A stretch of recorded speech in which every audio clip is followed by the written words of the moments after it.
ಸ್ಮರಿಸ್ಕೊಳ್ಳಿಕ್ಕೋಸ್ಕರ ಬಾಬಾ ಸಾಹೇಬ್ ಅಂಬೇಡ್ಕರ್ ಅವರ ಪ್ರತಿಮೆಗೆ ಹೂವಿನ ಹಾರ ಹಾಕಿ ಪುಷ್ಪಾರ್ಚನೆ ಮಾಡಿ ಅವರನ್ನು ಗೌರವಿಸ್ತಕ್ಕಂಥ ಕೆಲಸವನ್ನು ಸರ್ಕಾರ ಮಾಡ್ತಾ ಇದೆ. ಈ ವರ್ಷವೂ ಕೂಡ ನಾನು ಮಾದೇವಪ್ಪ ಇನ್ನೂ ಅನೇಕ ಜನ ಇವತ್ತು ಅಂಬೇಡ್ಕರ್ ಅವರ ಪ್ರತಿಮೆಗೆ ಗೌರವ ಸಲ್ಲಿಸ್ತಕ್ಕಂಥ ಕೆಲಸವನ್ನು ಮಾಡಿದ್ದೀವಿ. ಬಾಬಾ ಸಾಹೇಬ್ ಅಂಬೇಡ್ಕರ್ ಅವರು 1956 ಡಿಸೆಂಬರ್ 6 ನಮ್ಮನ್ನೆಲ್ಲ ಬಹಳ ಅಲ್ಪ ಕಾಲ ಅವರಿದ್ದದ್ದು, ಇನ್ನು ದೀರ್ಘವಾಗಿ ಬದುಕುವುದಾಗಿತ್ತು. ಬಾಬಾ ಸಾಹೇಬ್ ಅಂಬೇಡ್ಕರ್ ಅವರು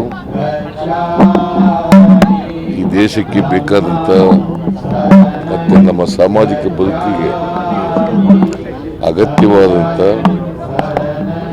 ಸಂವಿಧಾನವನ್ನು ರಚನೆ ಮಾಡಿ ಕೊಟ್ಟಿದ್ದರು. ಬಾಬಾ ಸಾಹೇಬ್ ಅಂಬೇಡ್ಕರ್ ಹೇಳ್ತಿದ್ರು,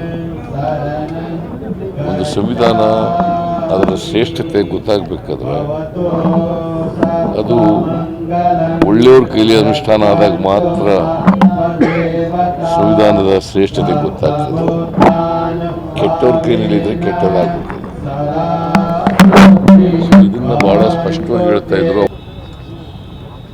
ಸೊ ಹಾಗಾಗಿ ಅವರು ಸಮಾಜದಲ್ಲಿ ಸಮಾನತೆಯ ಸಮಾಜ ಬಯಸಿದ್ರು.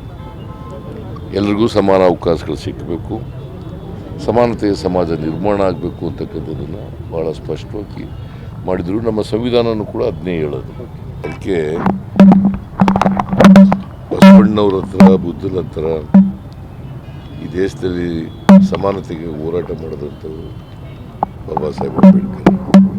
ಹಿಂದುವಾಗಿ ಹುಟ್ಟಿದ್ದೀನಿ, ಆದರೆ ಹಿಂದುವಾಗಿ ಸಾಯಿಲಾರೆ ಅಂಥೇಳಿ ನಮ್ಮ ದೇಶದಲ್ಲಿದ್ದಂಥ ಇನ್ನೊಂದು ಧರ್ಮ, ಬೌದ್ಧ ಧರ್ಮವನ್ನು ಸ್ವೀಕಾರ ಮಾಡ್ತಾರೆ.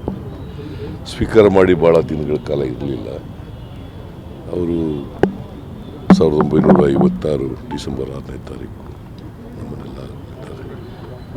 ಸೊ ನಾವು ಬಾಬಾ ಸಾಹೇಬ್ ಅಂಬೇಡ್ಕರ್ ಅವರನ್ನು ಸ್ಮರಿಸ್ಕೊಂಡು ಅವರು ಸಂವಿಧಾನ ಏನು ಕೊಟ್ಟಿದ್ದಾರೆ ಈ ದೇಶಕ್ಕೆ, ಮತ್ತು ಯಾವುದಕ್ಕೋಸ್ಕರ ಹೋರಾಟ ಮಾಡಿದ್ರು ಆ ದಾರಿನಲ್ಲಿ ನಡೀತಕ್ಕಂಥ ಪ್ರಾಮಾಣಿಕ ಪ್ರಯತ್ನವನ್ನು ಮಾಡ್ತಕ್ಕಂಥದ್ದೇ ಬಾಬಾ ಸಾಹೇಬ್ ಅಂಬೇಡ್ಕರ್ ಅವರಿಗೆ ಸಲ್ಲಿಸ್ತಕ್ಕಂಥ ಗೌರವ ಅಂತೇಳಿ ನಾನು ಭಾವಿಸ್ಕೊಂಡಿದ್ದೇನೆ.